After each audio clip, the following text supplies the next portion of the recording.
in the parched desert sands of ancient Osirian. Long-forgotten secrets are becoming unearthed that could threaten the security of the entire region.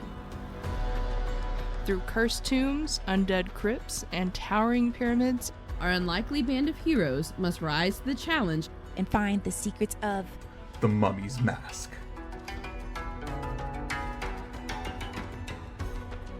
Last time on the Mithril Tabletop. See I knew it! A small swarm of tiny little scarabs. Oh. Tanhi is just like slowly looking at Habibi. Like, again? You are now at stage 3 of filth fever. I really am sick of this. She has a bomb! Yeah. Who gave the cat a bomb? Habibi, I feel how you feel. And in the shade is this massive dog. It has not one, but 2 heads. And then Keryth went south into the bathroom. As he opened the door, a corpse falls Keryth. forward on top of him.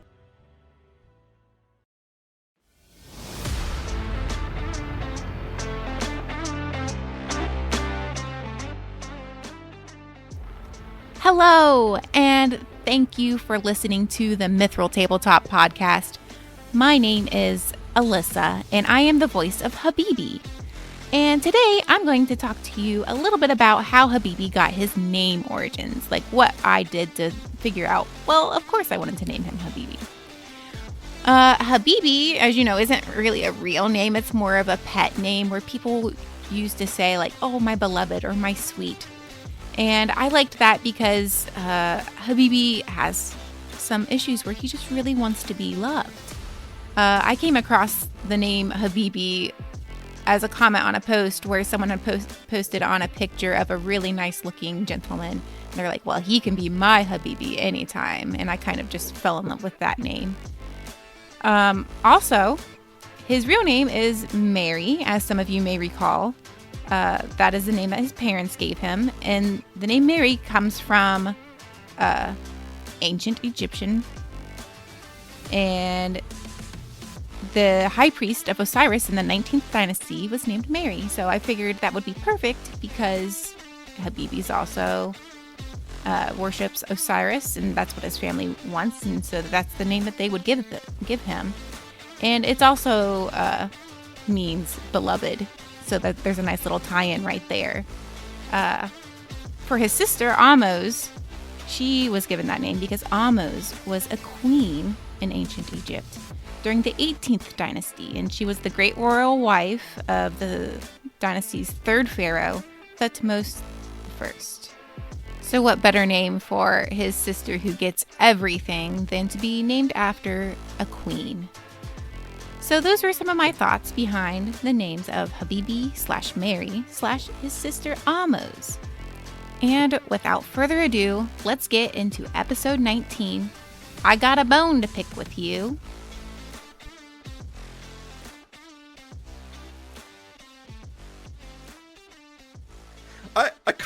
I kind of don't want to talk about it, but I kind of have to address it. Like 60% of the party is suffering from filth fever. Like severely suffering in some people's cases. Habibi, you're about to fall unconscious. How do you feel? You're asking Habibi or Alyssa? Yes. Well, it's been a good run, guys. I haven't really run, but yep, I feel like I'm running a really high fever. Filth fever at stage 1 isn't horrible. You're just carrier. At stage 2, you start getting sick, and at stage 3, the fever is so like affecting you so much it's hard to concentrate. You start moving slower. You're actually slowed 1 on top of it. I'm actually also kind of hallucinating. Oh no. What would Habibi be hallucinating about? Well, there's lots of plants everywhere. And I know that's not accurate. But I guess. But they're beautiful. Oh, man. What about Khepri and Ramses? You guys are just carrier right now. Oh, no! Khepri and Tanhi are both at stage 2. All right, back to you guys. How do you guys feel? Eh. Eh? Eh. She's really bringing it in. She's really bringing it in. Nice role-playing, Khepri. Thank you, using my real cough to show that Khepri is still, she's fine, but also maybe not fine. Man, you're so dedicated. You got sick so you could play your character sick. After the session last week, she's like, crap, now I gotta go get sick. All right, let me find who's sick around me. Just walks down the street. Are you sick? Breathe this way, please. Ashley is a known method actor. You didn't know? That's what my daytime job is. I don't know. Oh, gosh. I can't speak English well. She's a method actor, but not a method comedian. Apparently. So, what happens after stage 3? Stage 4 is unconscious, so I'll get to take a nice nap. At this point, like, Habibi is like, he's like dizzy, he's like woozy, he's like moving back and forth. He's like, guys, I gotta sit down. If it advances and becomes worse, he just does not wake up tomorrow morning. And but he's not dead yet. He's just like, he's not dead yet. He's unconscious.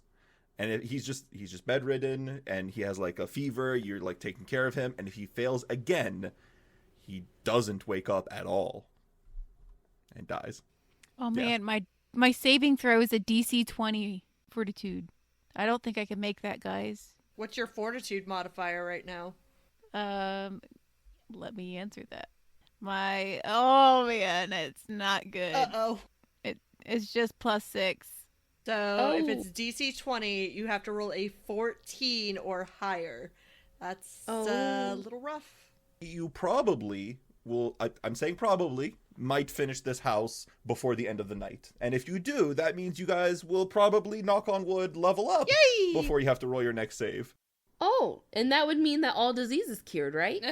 No. That's not what that means. Darn it. Nice try. I tried, Habibi. Thank you. You tried very valiantly. But, it's not just Habibi and, like, basically the rest of the party who is always getting sick. Me and Tariq feel fine. Yeah, well, that's what I'm saying.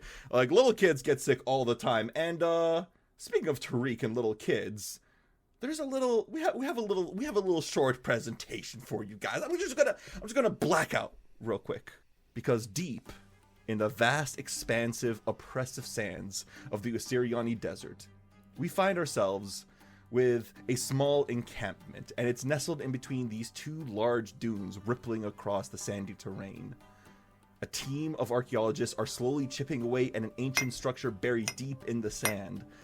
And the nature of this structure is, so far, unclear to them, but they diligently press on, carefully brushing away sand and chipping stone asunder to uncover this ancient structure.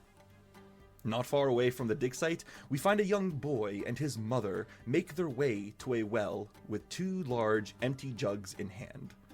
The young boy is restlessly fidgeting and swinging his jug around like kids often do, while his mom is taking deliberate steps towards their destination, leading him on. It's clear that the boy does not want to be there, but he is helping his mom. Mama, why do I have to go with you? I want to stay with Baba. We already have water. Well, that water is for us, Tariq. But look around us. Shaera, Tariq's mom, gestures before them towards the desert landscape. It is barren, dry, and vast. A wispy haze dances in the air, appearing as a vast ocean, but Tariq already knows this to be a mirage. Where do you see a watering hole for the camels? Maybe you see an oasis that none of the diggers could spot. She says this, teasing him. Tariq's shoulders slouch slightly as the shame of his selfishness finally hits him. He hadn't considered the camels. He stops idly swinging the empty jug and begins to walk alongside his mom, moving quickly to keep up with her longer strides. Oh, I guess I didn't really think about them. He says, almost apologetically. After a slight pause, Tariq groans as a realization dawns on him. Does this mean we have to get lots of water? Yes, LB. What's the matter? I thought you were my big, strong man. With a sense of renewed determination, Tariq puffs up his chest. Yeah, I can take it. Tariq flexes his free arm to prove his point, but the lopsided weight of the jug throws his tiny little body off balance and he fumbles the jug, nearly dropping it into the packed sand below. Shaera smiles approvingly at her little silly man, and just as he manages to catch the jug in both his hands. Oops. Hey, I'll race you to the well, Mama. The younger boy shouts out excitedly and sets off at a run. Tariq beats his mom to the well, not having really tried herself. He takes the opportunity to gaze down the well, and he notes how deep it is, deeper than he expected, and he feels a cool, refreshing air as it seems to come up from the darkness below. He can barely see his own shadowy figure reflected in the depths, but he gives himself a wave nonetheless at the reflected water down below. Eventually, his mom catches up to him and helps him lower the bucket into the water with a splash. The two work together to pull the water up and carefully pour it into the jug with them. Tariq, have I ever told you about making a wish at a well? A wish? What do you mean? There aren't Gianni in the wells, are there? Oh no, nothing like that. It was something Tata, your grandmother, taught me when I was a little girl about your age. We grew up on the outskirts of Tefu, and anytime we had to fetch water from the well, she'd give me a copper piece, and we'd take a moment to make a wish. Shayera hugs her jug close to her chest as she remembers her mother fondly. Tariq could tell his mom was lost in thought, and this caused him to ponder these thoughts as well. After a moment, he asked, Mama, what would you wish for? Tariq's mom smiled mischievously as her eyes twinkled with a hint of wonder as she smiled knowingly at her son. I'm not supposed to say. Wishes won't come true if you say it out loud. They're supposed to say secret. Aw, come on. How long ago was that? You can tell me.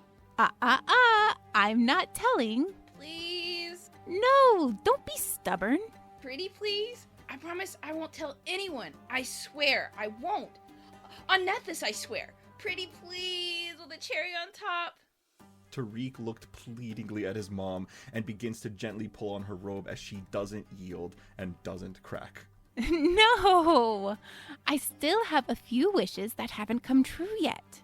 But I suppose I could share one that already happened. Really? Yes. Well, was it about 8 years ago? Yes, about 8 years ago, I made a very important wish. Shayera says mysteriously as she boops Tariq on the nose gently. Clearly not getting it though, Tariq raises an eyebrow in confusion, but instead of explaining herself further, his mom simply takes the bucket and drops it back into the well with another faint, distant splash. Well, what was it? Now full of water, Shayera starts to pull on the rope and slowly begins to bring the bucket back up. Well, I remember we were just finishing up another dig, this time on the outskirts of Sothis. Your father and I, you see, we had a lot of love for each other, but we felt like we were missing something in our lives. Was it gold? Did you wish to find a really big treasure? In a way, yes. I suppose I did wish for a treasure. After still not getting it, Shayera couldn't help but laugh at her son's innocence.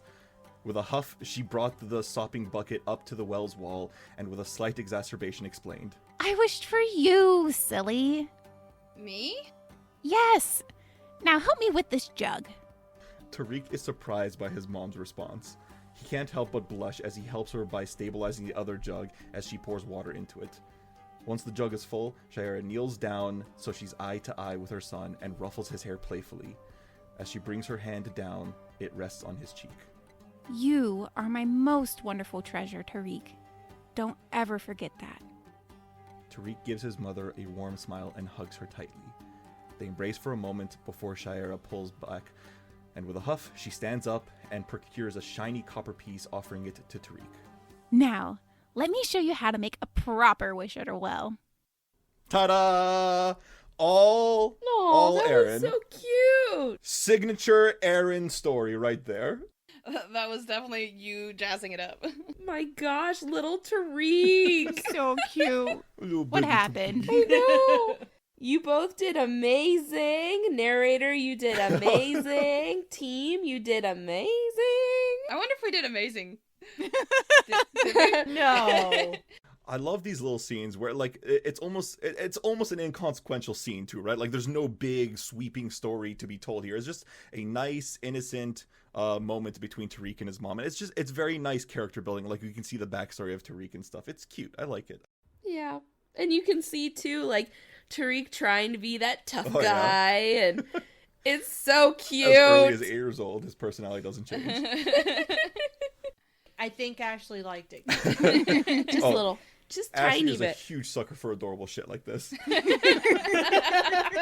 Absolutely, I am.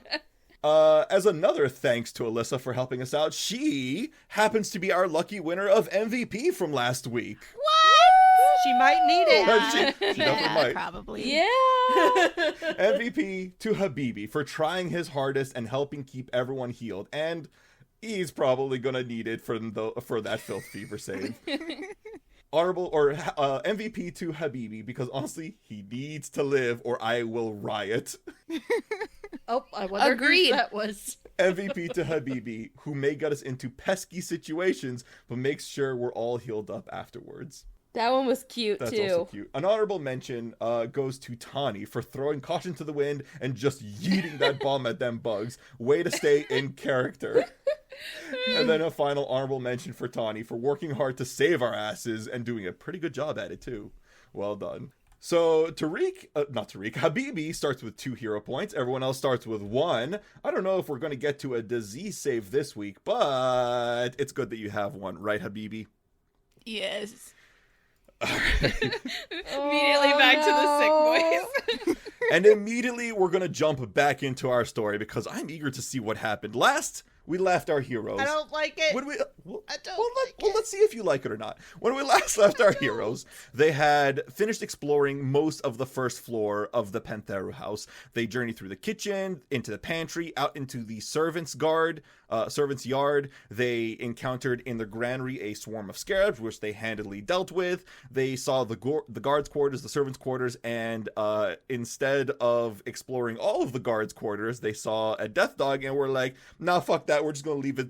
What's the saying? Leave a laying dog. Leave laying dogs lie. Yeah, let a laying dog lie or something like that. So they saw the sleeping dog. They're like, nah, fuck that. It's a 2-headed dog. I don't fuck with that. They immediately retreated back into the house. Fuck with you. They immediately retreated back into the house, and they passed by a small chapel with like a brief altar here. And while they're examining this room, before they could do anything about it, Keryth goes into the bathroom, opens the door. I did no such thing. He definitely did.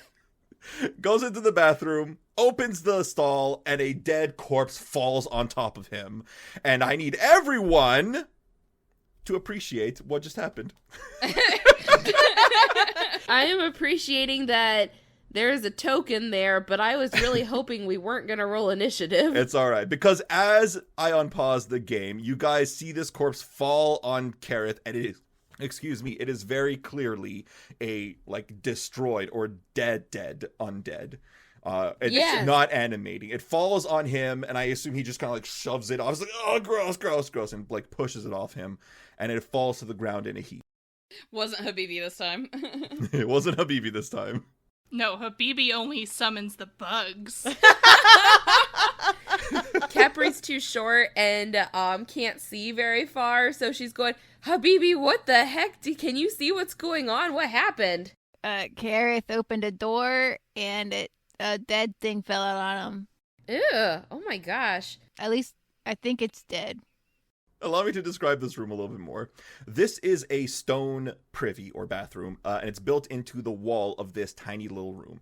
A stone table with a basin sits against the other wall to the east, and a large mirror once hung above the table, but you can see that it has shattered years ago. The floor is now covered with broken glass and dead scarab beetle shells, and everywhere you go, it's like just crunch, crunch, crunch, crunch. If you guys want to know more about this corpse, because just from a glance, it does not seem to be 2,000 years old, I need everyone to roll me a medicine check. Okay. This is to recall knowledge about, like, you know, examining the corpse, kind of like doing a quick autopsy, just at a glance. Habibi, Tanhi, Khepri, and Tariq, you guys all recognize that this corpse over here has been dead not for thousands of years, not even hundreds of years. He's only been dead for 3 years. And more obviously, all of you guys can see this, he's beheaded. There is no head on this corpse. Oh my. He seems to have lost his head. Huh, I guess I would lose my head too, or my mind, if I lived in here. Ha ha ha. God damn it. I think this is one of the heads that was on the table, guys. That is a very astute observation, Tariq. Very good job. That is correct. Thank you. Thank you. Tariq. I just see a headless body, and I'm like, there were 6 heads. And I just put 2 and 2 together, and there we go. You put them back together? Yeah. Well, we already destroyed them, Khepri. I can't actually put them. It's like Humpty Dumpty. Except for this time, Humpty Dumpty's not sitting on a wall. He's kind of in a corner. He's sitting on a stall. He's sitting on a stall! Humpty Dumpty fell out of a stall. Oh my god. Oh, goodness. This is going to That's make really a funny. great story later. Okay, well, I'm gonna walk south into this room. Does it have is it like a balcony above it? Not quite a balcony. So this, what you're seeing here is a bath. Oh. This large tiled pool sits in the center of this chamber, and all the floors in this chamber, even where you're currently at, Tanhi, on the edges near the walls, they're slightly slanted towards the center of the room. There's a few steps that descend into this shallow basin, about like 1.5 feet, maybe 2 feet deep. And it seems that here in the center of the room, it would accumulate the water. However, currently, it's accumulated nothing but sand, and there's just a bunch of sand in the middle of this basin here. There are faded murals on the walls which depict scenes of a life along a river. You see Osiriani men and women bending over in the river. There's reeds all over the place, kind of like decorating this as if they were bathing in the river.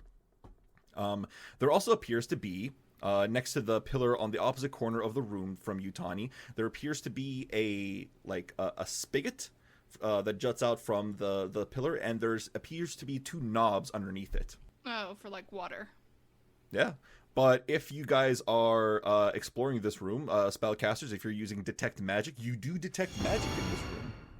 Probably to keep the water clean or something. I have a question. I have an answer.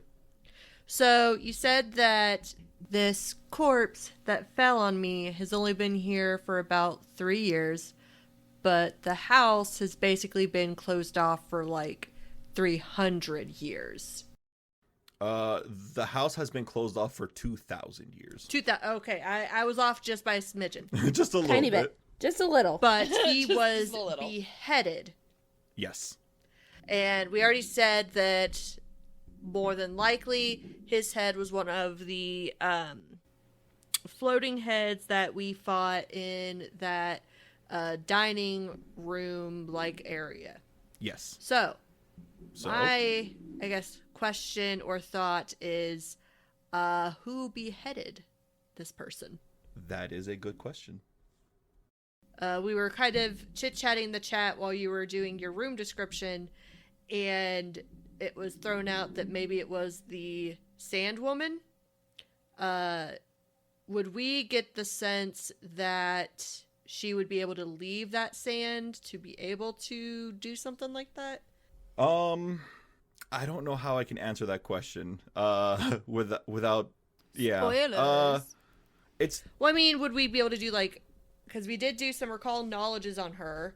Like, would we need to do another one, knowing what we would know about? No, I'll tell you this. An elemental that she Well, would I be able didn't to. see her with any weapons, and elementals don't typically use. Well, I mean, I don't know. Do they use weapons? I'm pretty sure they mostly use spells. Yeah, it's uncommon for elementals to use weapons. It's not impossible. They do prefer using, weapons made of their element, though. But as far as you can tell, though, Keryth, you don't get the sense that this sand lady would have decapitated this person this way. That doesn't seem very elemental of her. Descent or citizens of the plane of Earth, they don't really go that way. It seems out of character for someone from the plane of Earth. This beheading feels something different. It feels like some other creature may have done this. What creature, you don't know. So it's not something we've come across yet, at the very least. I don't know. I highly doubt it was the 2-headed dog. Yeah, probably not. Once Tariq steps into the bathroom, he kind of sees the corpse that fell on Keryth, and he kind of like chuckles because Keryth is right there, and like kind of just laughs that a corpse fell on him. But then he gets to studying the corpse, and he hears like kind of Keryth thinking out loud, I wonder if the sand woman could have done this. And Tariq just comments, he's like, you know what? Weren't there like bodies in the kitchen just a few rooms ago that also were beheaded? Were there? I mean, Yes, there were. Yeah. So he's like, I don't know. Like, I think there must be something else in this house, but these are awfully old. Maybe if we keep moving, we'll find something else. But I'm also still like wondering what in the world is flying around above us, because it definitely sounds like something's flying around and we just can't figure it out. I've been thinking about it this whole time. Maybe it did this. Do the cuts from it being beheaded, does it look clean, like a sword or something could have done it? Or does it look ripped off? It looks like the head more or less popped off. Oh. Ugh. Was that an answer you were They're not. expecting? It's a body. It's not a Lego. What we're I said asking what I said. is it a clean cut, like a blade Like did sliced? it, or is it like ripped? Or does it look like it was torn I off? said what I Yeah. said. The head popped off. No cap, yo. Wait. Popped off? Like, the head, like... I did not say ripped. I exploded did not from say his sliced. I shoulder? said popped off. So what you're Huh. telling me is there's some weird noise that we keep hearing that's Yep. like flying. Yep. We have these dead Uh-huh. dudes in Yep. here who look like somebody just squeezed their head off. and I went, did not say squeeze their heads off either. I said their heads Okay. popped off. Is there a spell, anybody, where you can just be like, I have no idea. abracadabra, I've and never then- heard of a spell that Let me pops heads spell it off. out joke. for you. I'm having- P-O-P-P-E-D. So I'm having fun with this because I know what actually happened, and you guys will see eventually later what has happened to them. And when you guys You know see, what? You know what? Press X to doubt. I'm out. I'm serious. Kepri's like, nope, done. We're Heads- leaving. We're getting. heads will We're pop. going back. Your heads will pop when you find out why these heads popped off. Oh, Andrew. I know that was bad. You guys deserve better. I will try to be better. What, we've got 3 bodies now, but there were 6 heads. We got 3 more bodies we could examine and maybe figure this out. Question. I have an answer. You said that the spellcaster sensed magic in this room. Did we figure out what that magic was? Nope. Is there water in this pool? Did I miss that description? Nope. Completely sand. What do we need to roll to try to determine what the magic is? You can try rolling me Arcana, Religion, Nature, Occultism, any one of those magic skills. Nature is Can perfect. anyone roll?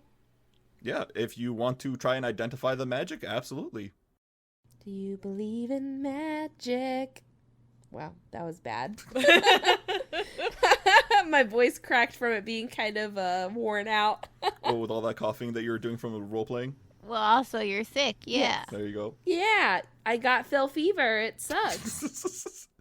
Well, I hear taking a shower helps, and this broom helps with showers.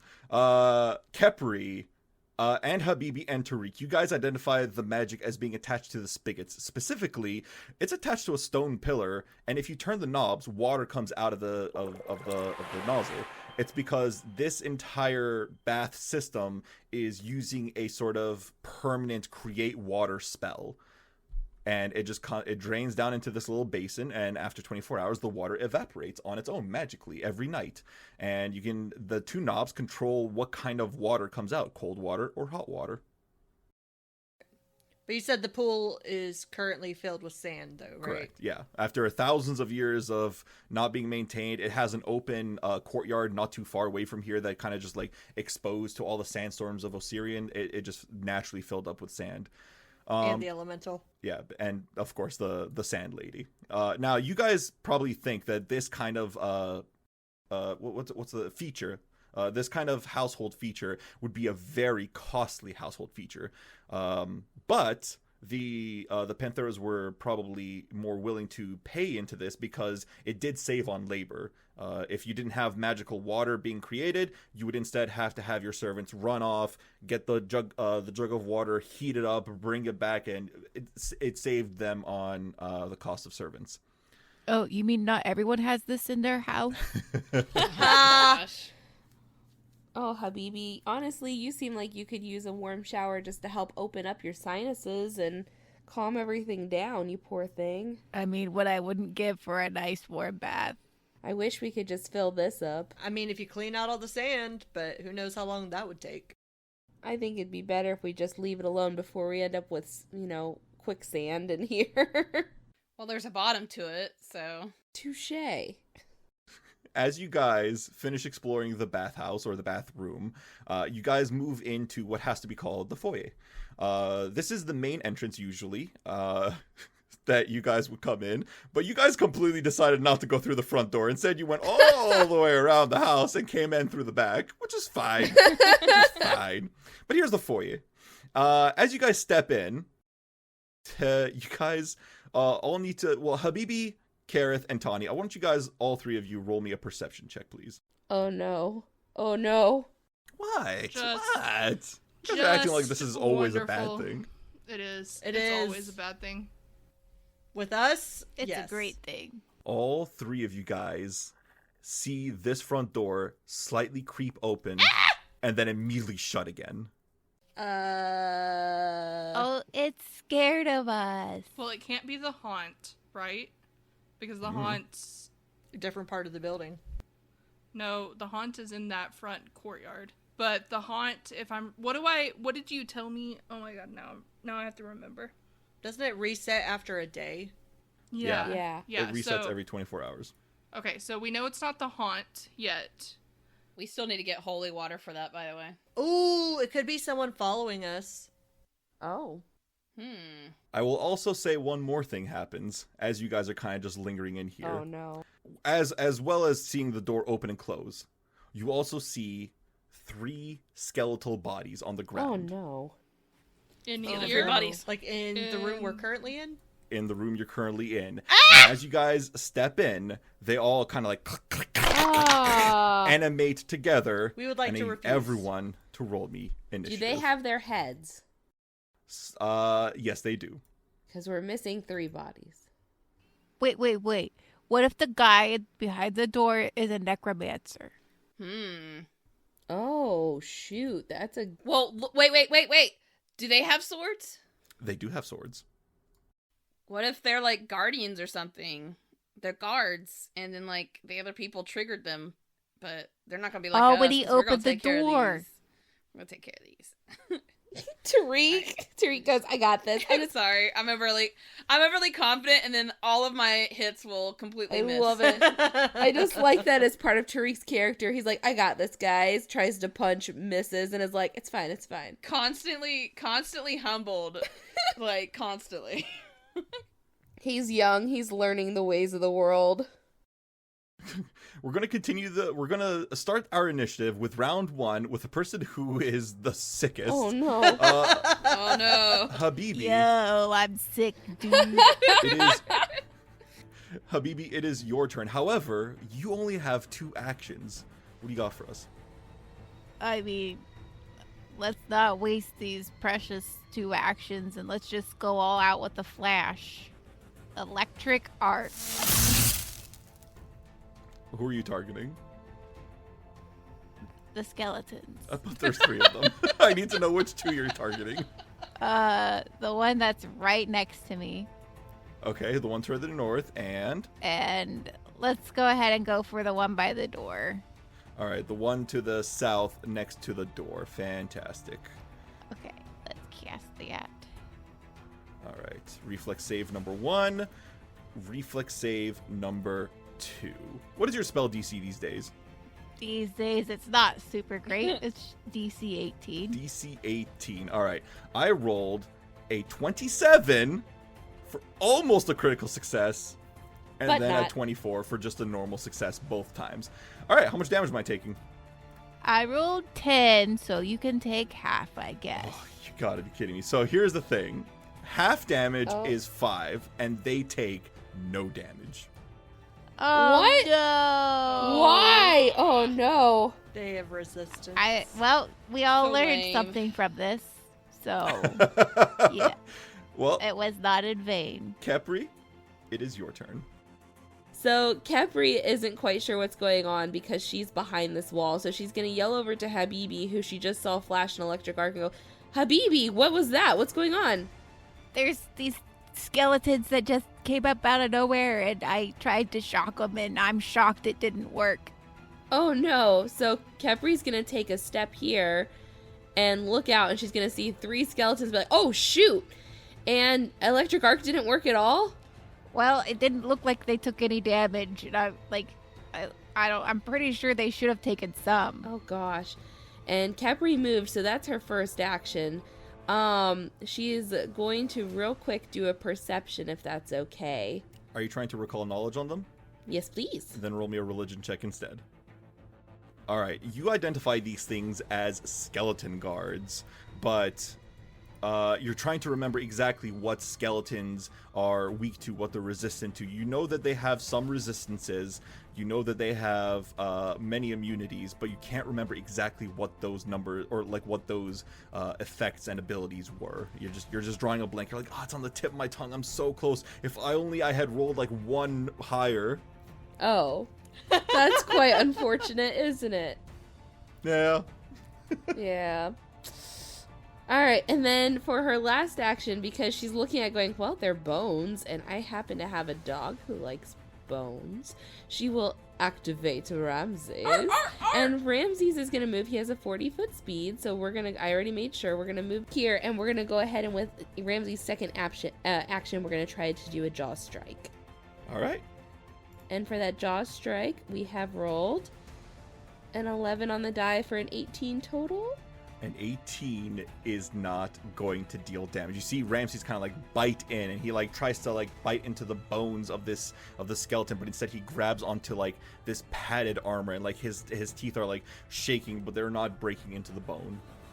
I guess not only are they not great with that shocking revelation of not working with electric arc, but apparently they're quite resistant to the jaws as well.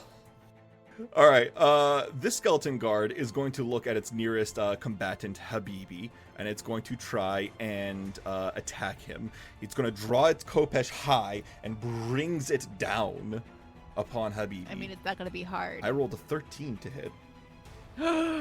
It didn't hit me. Ha ha ha. He's then going to spin around, and he's going to slash at Keryth, who is next to Habibi, with a claw strike. Yawn. I rolled a 25 to hit you. That is only a hit. All right, is it still yawn when I roll? Ooh, nearly max damage, 11 slashing damage. Relatively. With its final action, it's going to spin around and then target Khepri. Khepri, you're behind a wall, so you're going to take cover to this. You're going to take a +2 to your AC, and it is going to roll. Oh, not great. 8 total to definitely miss. Yeah, that misses. So sorry. Tanhi, it is your turn. Okay, so in the room, I'm getting like a visual in my head. So this room has 4 pillars, 1 in each corner. Yes. Okay, and they are like solid pillars, like I can't stand. You can move through them, but you cannot stand in their square. Okay, so first action is to rage. And then second action is going to be to step forward or step, I guess technically back towards the stairs. Yeah, diagonally back, I don't know. Towards the stairs to be right next to the skeleton to the south. And I'm just going to strike with my great axe. I mean, that's what I'm good at. Heck Fair yeah. enough. 11 on the die for a 20. A 20 would hit if you had any other bonus or if they had any other penalty to their AC. Is just shy of a miss. Boo. Okay. Oh, so Or just shy of a hit, I should say. So their AC is 21. Is basically what I'm saying, yeah. Yeah. And that is my turn. All right. Before Tariq can go, Oh? you feel this aura kind of presence, this spiritual energy fill this room. And you guys all suddenly get a flash, and you are all brought into a similar memory, kind of like how you had with memories of violence at the front gate. In this foyer, there is this ectoplasmic green energy that fills this entire room, and you see this entire room as it was 2,000 years ago during the Plague of Madness. Oh, no. You hear the same woman's voice from the previous haunt in your heads, and she cries out again in Ancient Osiriani, and once again, you all understand it, as if you, even if you normally can't. This time she says, "They're inside! They're inside! Please protect the family! Oh, Pharasma, protect us! Ah! Ah!"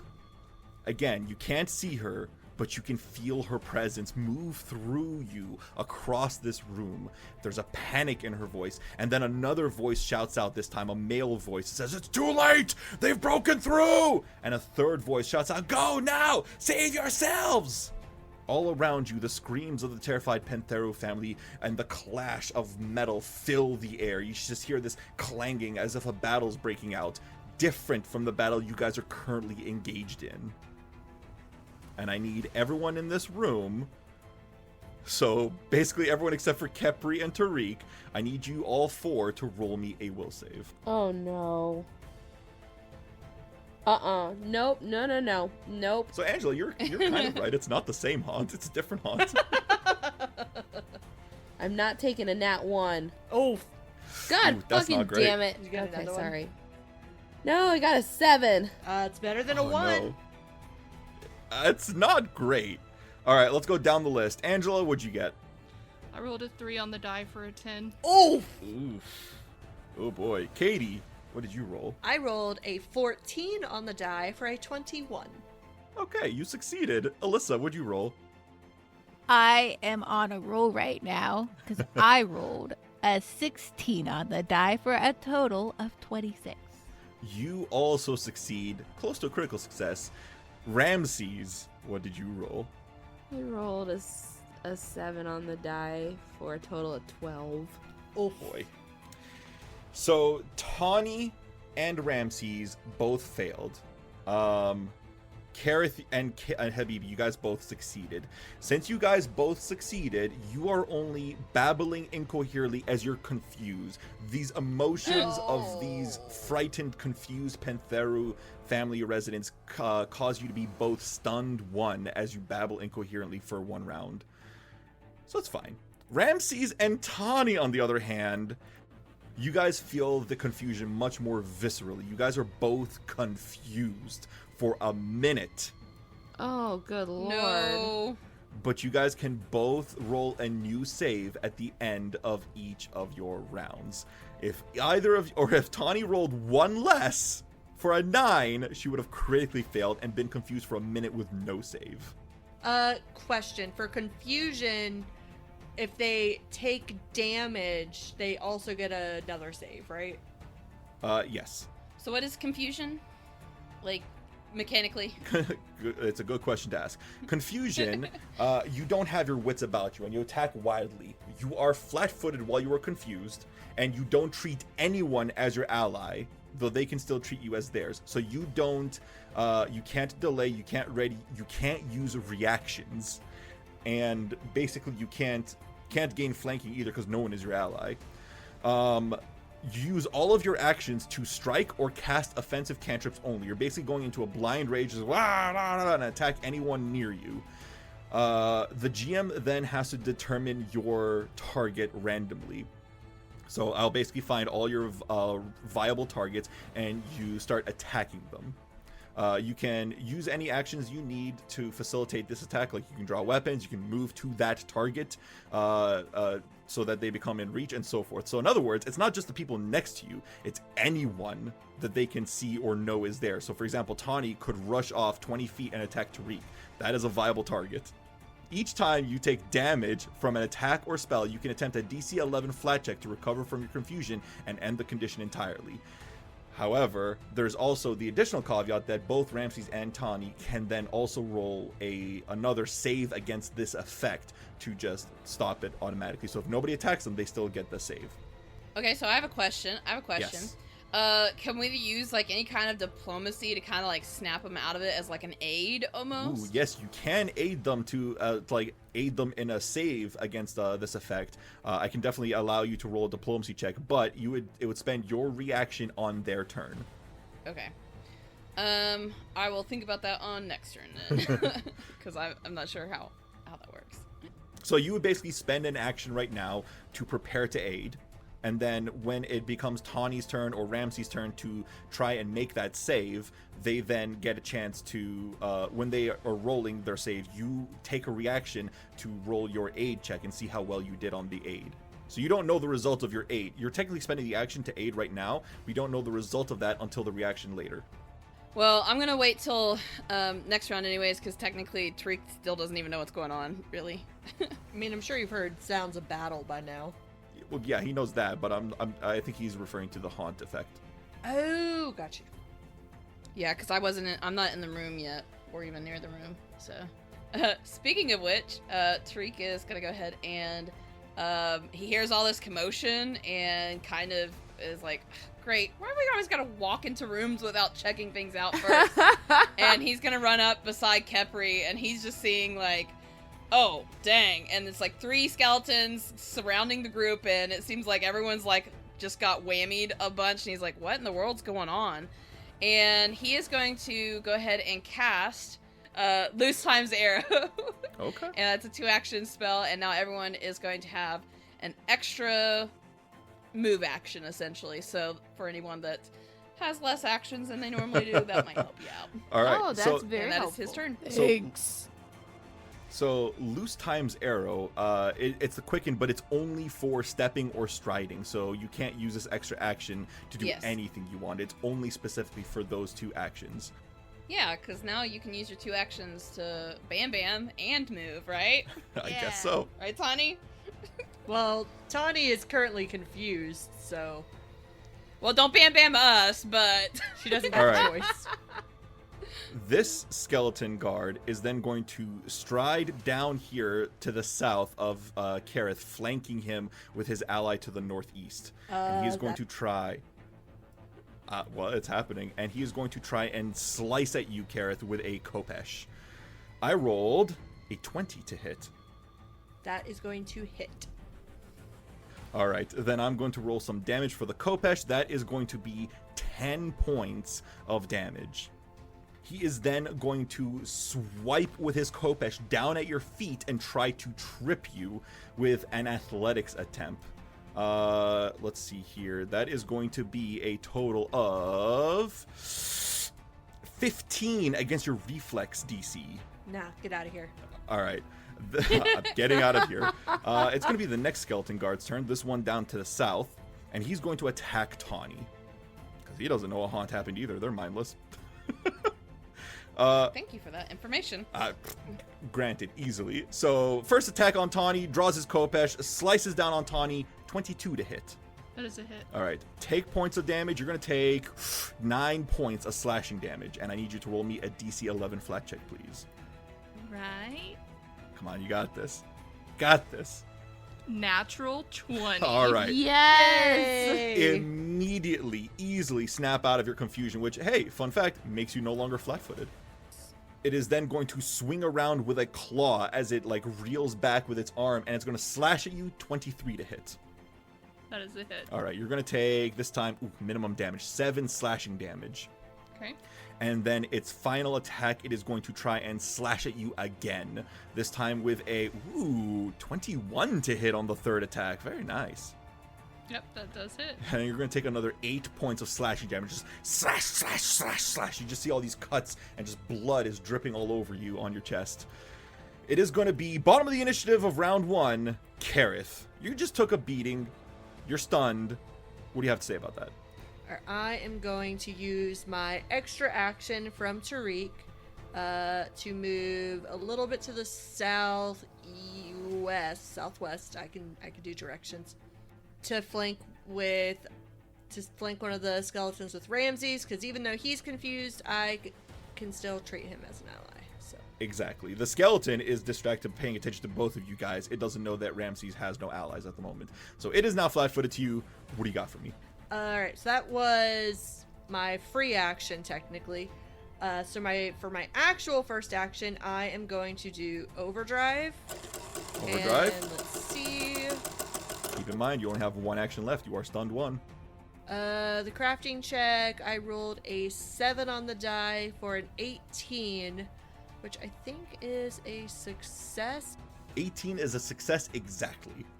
And then, so this is my final action because of the stun. I'm going to try and attack it. I think that'll be a hit. That is a 16 on the die for a 25 to hit. A 25 is a hit. This is going to be the first damage Yes, any of Kira. them take. All right. It is a total of 7 points of damage. 3 of that is cold. They completely resist your cold damage, and they only take 2 of your piercing damage. It is now Habibi's turn. You have 1 action you can do whatever you want with, and 1 bonus action from Tariq, which you can use to move. For my bonus action, I am going to just step down 1. A solid action. And for my remaining action, I can still cast a spell, right? If you have 1 action left to cast a spell with, yeah. Yes, I'm going to cast Shield. Solid spell to cast as well. That's pretty smart.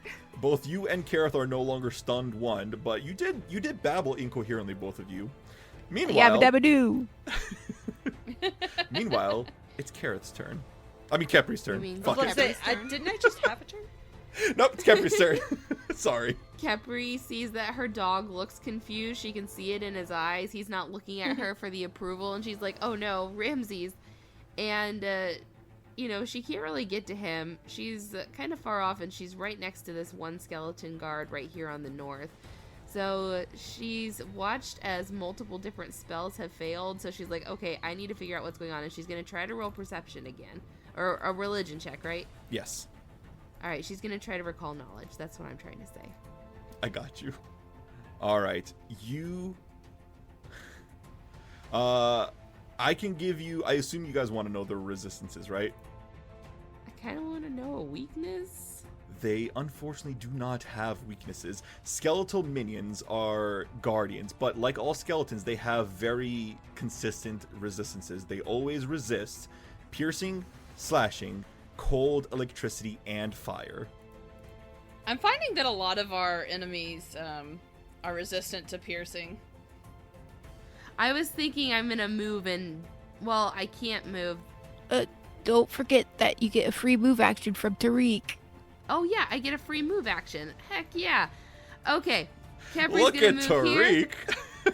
I love it. Tariq, you're the best brother ever. And Habibi, thank you for reminding me that I can move. Look at you guys. It's almost as if you're working as a team now. Teamwork. For All right. once. And then I have these 2 skeleton guards. They're just stacked one on top of the other. One is flanking, one is not. And I am going to just do Gust of Wind and see what I can do. Perfect. They get to roll a fortitude save, which is Yes, they do. not their greatest save. These skeletons aren't very fortuitous. Oh, thank goodness. Oh boy. Oh jeez. All right. I rolled a 23 and a natural 1. Okay. So the one that succeeded is going to, it can't move against you. So hold on. That's the one to the north. The one that's currently flanked by Ramses and Keryth is just like this wind is blowing against it, but it's like resisting it. It can't move anywhere north, but it can move south if it wants to. The one to the south, however, speaking of moving, it is pushed back 30 feet. The door gets shunted open as the gust of wind just slams that door open. It flies 5, 10, 15, 20. It flies basically off the map to the south. And it's going to take 2d6 bludgeoning damage. And fall prone. Nice. Oh my gosh. And it That's falls cool. prone. So, Okay. all right. I rolled 5. Perfect. And it does not have bludgeoning resistance, so it takes all of that damage. Good.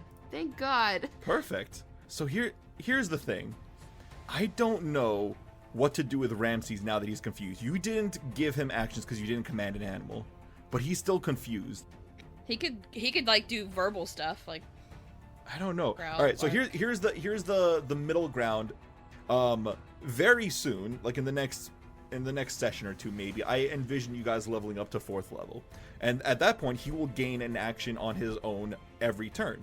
So I'm gonna say that right now, while he's confused, he doesn't know what to do. He's going to get 1 action that he can only attack on the people adjacent to him. So I'm gonna roll a d3 for him. 1 is the skeleton guard, 2 is Habibi, 3 is Tanhi, and then we are going to determine his attack based on that. After that, he does get a will save to break out of the confusion. I rolled a 1. Oh, thank God! So he it's can a jaw target strike. the skeleton guard. He can target the skeleton guard and get an attack roll. Come on, Ramses, you confused pooch. Oh, well, that's not gonna work. Don't think a 16's gonna hit. Oh, nope, no, it doesn't. Well, he can roll me a will save at least. Alright, let's get that will save going. Alright. Yes, a 21. A 21 beats the save. He is no longer confused. Yay! Oh, yay, Ramses! And Khepri looks over, and Ramses all of a sudden kind of shakes his head and looks at her like, Mom! And Kepri's like, it's okay, baby, it's okay. Wow, this haunt basically did nothing to you guys. All right, so this thing. Okay, well, you know what? The last one did a lot, so true. it can just go sit down. This skeleton guard to the north is going to take a step down towards Habibi, and it's just kind of like to get away from you, man. It's just moving its jaw, and then it is going to bring its Khopesh high and swing down on Habibi hard with a 28 to hit. That crits. No, got that no, shield. no. You got a You shield. got that shield. Oh, I can use my shield. Yes, I'm not dumb. You're sick. You're just Habibi- sick. Habibi's just sick. That's all. Man, you guys, your teamwork is on point today. So you use your shield, it bursts out and blocks off 5 of the damage that you're about to take. You can no longer cast shield for 10 minutes. But in the meantime, you are going to take 23 points of damage. Oh, Lord. jeez. Is that with the 5 That taken is away? with the 5 taken away. Okay. Dang. BB, are you okay? I'm not. Oh no. Oh, Oh, no, no. at least you're still up. With its Kinda. final action, No. Oh, jeez. the skeleton guard raises a sharp, bony claw, and it swings it down. And we'll see you guys next week. What? No. Are you kidding me? No. Also, hold on a second. I have a bone to pick with you.